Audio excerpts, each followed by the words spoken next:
So my name is Andrew Chaffey. We've been on this property for approximately 12 years. We're mixed farmers, we crop as well as stock. We basically opportune grain feed. It depends on what we've got at the time, like grain-wise and hay-wise, and also it depends on the market we're chasing on at that particular time. So we've been grain feeding now for approximately 5 years. When we started doing the feedlotting, we went more into the feedlot enhancer and we're using that, and that's when New Fellows came into your own as far as the feeding goes. The advice and the help we got from that was incredible. We could actually see a difference.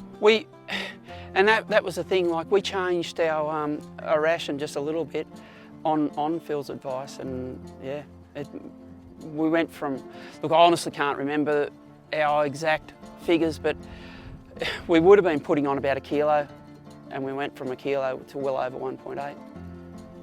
Like, yeah, it was a massive difference. Yeah, it was. And you could see it once again, like saying about looking at your stock, you could see the stock change.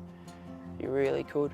That was from stock that were just sitting and just slowly putting on their weight and fat to stock that actually just went whoosh.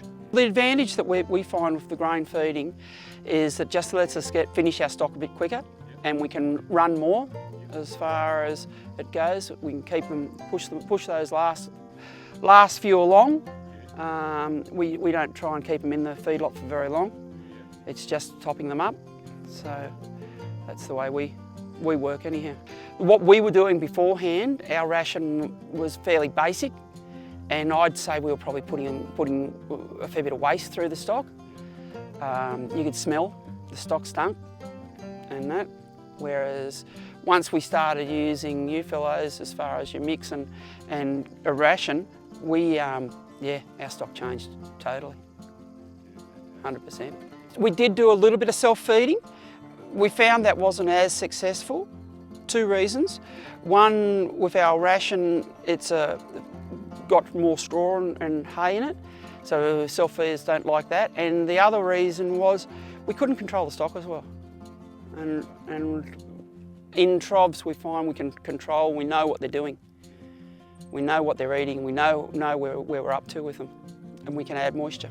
And the moisture does make a massive difference simply because it mixes the grain with the straw better, and the stock aren't nudging through and just trying to lick out the grain, which you will get. You'll get the smart ones that think they can get into it. It's one thing we do with our feedlot. You know, we're always trying to keep up in touch with our stock as far as where they're going and what they're doing, and so we know what we're doing, because feedlotting's an expensive exercise, and if you don't know where you're up to, you can go backwards very quickly. It's knowing and keeping an eye on the stock all the time.